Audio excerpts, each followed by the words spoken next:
بسم اللہ الرحمن الرحیم الحمدللہ رب العالمین ثم الصلاۃ والسلام علی سید الانبیاء والمرسلین وآلہ الطاہرین۔ مومنین اکرام، ماہ رمضان المبارک کی ابتدا ہونے والی ہے، تو اس حوالے سے چند ایک اعمال جو ماہ رمضان المبارک کی پہلی رات کے حوالے سے ہیں، چاند رات کے حوالے سے ہیں، اور چند ایک اعمال کہ جو ماہ رمضان المبارک کی یکم کے حوالے سے یعنی روزے والے دن کے حوالے سے ہیں۔ رات کا جو پہلا عمل ہے، چاند رات کا سب سے پہلا عمل وہ یہ ہے کہ چاند دیکھنا مستحب ہے۔ روایات کے اندر وارد ہوا ہے کہ روزہ رکھنا ہے تو چاند دیکھ کر رکھو، اور افطار کرنا ہے تو چاند دیکھ کر افطار کرو، لہذا چاند دیکھنے کی بہت ہی زیادہ تاکید کی گئی ہے۔ بعض علماء کے نزدیک چاند دیکھنا واجب بھی ہے، تو یہاں سے اہمیت کا اندازہ لگایا جا سکتا ہے کہ چاند دیکھنے کی کتنا زیادہ اہمیت ہے ماہ رمضان المبارک کے چاند کو دیکھنے کی۔ اس کے بعد جو دوسرا عمل ہے وہ ہے کہ آج کی رات غسل کو انجام دیا جائے۔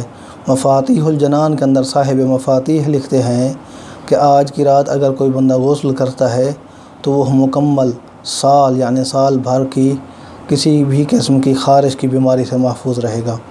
تو یہ ایک اور آسان عمل ہے کہ جو انجام دیا جا سکتا ہے۔ تیسرا عمل جو آج کی رات کے حوالے سے ہے، یعنی چاند رات کے حوالے سے ہے، ماہ رمضان المبارک کی رات کے حوالے سے، وہ ہے امام حسین علیہ السلام کی زیارت کو انجام دینا۔